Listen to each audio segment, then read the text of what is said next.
The considerably heinous living conditions in subsidized housing are true crimes against humanity. You motherfuckers belong under the jail. In Chicago, a housing maven who investigates these egregious acts is better known as Showtime Shanna. Tenants are frustrated. These are their stories.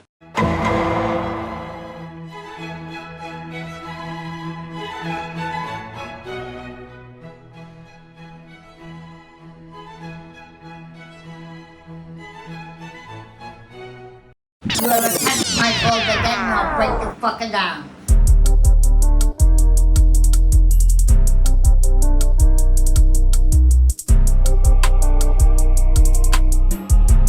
They have no respect for the tenants or the tenants' rights.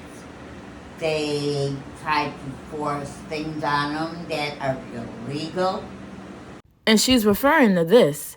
Eastlake is threatening to not renew the lease of residents if they refuse to give them an email address. Eastlake is even going as far as setting up email addresses for tenants who do not already have one. Miss Sharon isn't going for it though, and she has something to say. I said, anybody fucks with my shit again, I'm breaking arms.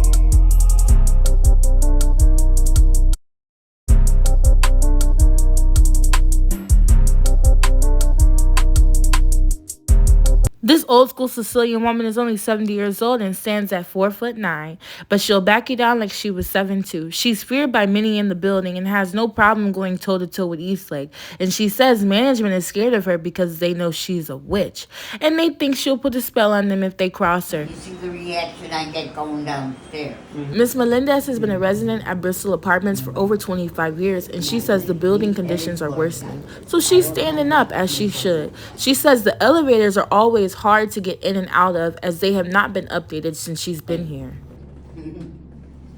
Like when I was coming down, there's been times where this has been shut, and I'll see somebody in the hallway, I scream for help, right? Mm-hmm. And then I confront them. Mm-hmm. Why?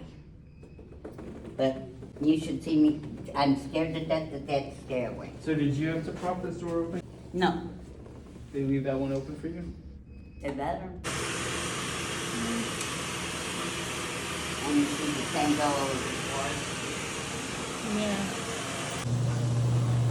You never know if they're working or not. When am I gonna get the money back that you owe me for all the time that the machines aren't working? On top of worsening building conditions, Ms. Melendez says residents have not had access to any community rooms in years, even prior to the pandemic. She says that Eastlake has not provided a clear reason as to why they have been closed, but residents use these rooms for fitness, dinners, gatherings, and residents are demanding for these rooms to be open. It's not good. When we were on the 10th floor, we spotted this, a massive hole in the ceiling. Ms. Melendez has problems in her apartment as well. Severe water damage from floods that have occurred in her apartment. My whole ceiling collapsed in the kitchen and in my closet. It just collapsed because somebody's stuff was leaking so bad. I tried to tell them I had a leak. Nobody listened to me. Ms. Melendez is unable to enter her bathroom due to this high step.